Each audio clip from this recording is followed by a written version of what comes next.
Is the Ajmer Sharif Dargah built on the remnants of a Shiv temple? Or is this just another blatant attempt to rewrite history to favor propaganda? The Ajmer Sharif Dargah, a sacred site that attracts millions of devotees every year. For centuries now, this holy shrine has been a beacon of hope for the downtrodden and a symbol of devotion across religious lines. From the Mughal emperors who walked barefoot to its gates to the modern claims of a Shiv temple beneath its foundations, Ajmer Sharif is more than just a shrine. It's a story waiting to be told. Let's begin with the controversy making headlines. A petition filed in the Ajmer court has stirred old debates. Was the Ajmer Sharif once a Shiv temple? The petitioner, Vishnu Gupta of the Hindu Sena, claims that the mausoleum of Khwaja Moinuddin Chishti was built using materials from a demolished Hindu temple. To back this, he cites books like Harbilas Sardar's Ajmer, historical and descriptive, which mentions a Mahadev shrine beneath the Dargah. British historians too wrote of Hindu architectural elements in the Buland Darwaza, the Dargah's grand gateway. But the Dargah committee dismisses these claims, calling them baseless. However, this isn't the first controversy to surround this Dargah. But to truly understand its significance, we must go back nearly 1,000 years to the life of a man whose teachings still resonate today, Khwaja Moinuddin Chishti. Khwaja Moinuddin Chishti was born in 1141 AD in Sistan, which is now in Iran. Orphaned at a young age, he inherited a small orchard and a flour mill. But a chance encounter with a mistake transformed his life. Leaving behind his worldly possessions, Moinuddin Chishti turned to spirituality. His journey took him to Bukhara, Samarkand, and eventually to Makkah and Medina. Legend has it that during his pilgrimage, the Prophet Muhammad himself appeared in his dream, instructing him to travel to India and serve humanity. Around the late 12th century, Moinuddin Chishti arrived in Ajmer, which was then ruled by Rajput ruler Prithviraj Chauhan. Settling near the Anasagar lake, he began preaching compassion, equality, and devotion.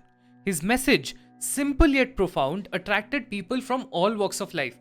Hindus, Muslims, rich, poor, and even the skeptics. The Dargah's fame grew, but it was truly during the Mughal era that it became a symbol of power and piety. Akbar, the great Mughal emperor, played a pivotal role in cementing this legacy. The story begins with Jahapana Akbar longing for a son. Despite being a ruler to Hindustan, his throne felt incomplete without an heir. Akbar had already lost two infant sons, Hassan and Hussain, and his heart ached for a child who would live. One day while in Rajasthan, Akbar heard of the shrine of Khwaja Moinuddin Chishti, a place where every wish is believed to come true. Determined, Akbar made a vow. If blessed with a son, he would walk barefoot to Ajmer to offer his gratitude. Soon after, his wife, Mariam-uz-Zamani, gave birth to a son, whom Akbar named Salim after the Sufi saint Salim Chishti, another revered figure in the Chishti order. Fulfilling his vow, Akbar embarked on a barefoot pilgrimage to Ajmer Sharif, a journey that would cement the shrine's place in Indian history. Some accounts even say that he walked this path multiple times during his reign, each time seeking blessings or expressing gratitude. But there's more to this story. Some say that Akbar's devotion wasn't just gratitude, it was a political strategy. By aligning himself with a revered Sufi shrine, Akbar sought to consolidate his empire by appealing to both his Muslim and Hindu subjects. Whether faith or politics, his visits surely immortalized the shrine in the annals of history. The Mughal dynasty's connection to Ajmer Sharif didn't end with Akbar. Jahangir, Shah Jahan and Aurangzeb all contributed to the shrine's growth. Shah Jahan, known for his love of architecture, commissioned a stunning marble mosque within the complex, while his daughter Jahanara Begum built the Begumi Dalan, an elegant platform that remains a highlight in the Dargah today. But the shrine wasn't just a Mughal affair.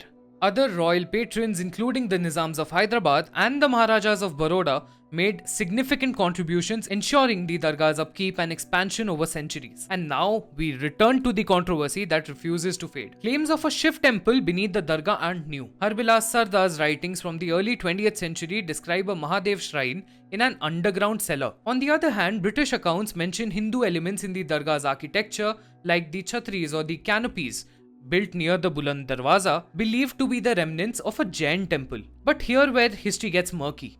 After Prithviraj Chauhan's defeat in 1192, Ajmer fell to Muhammad Ghori, and the subsequent construction of the Dargah during Iltutmish's reign likely repurposed existing structures. So was this site a temple before, or is this simply a case of overlapping histories where everybody's versions might hold true with regards to their own personal beliefs. While the dargah remains a site of devotion, its custodians, the khadims, have faced their fair share of controversies.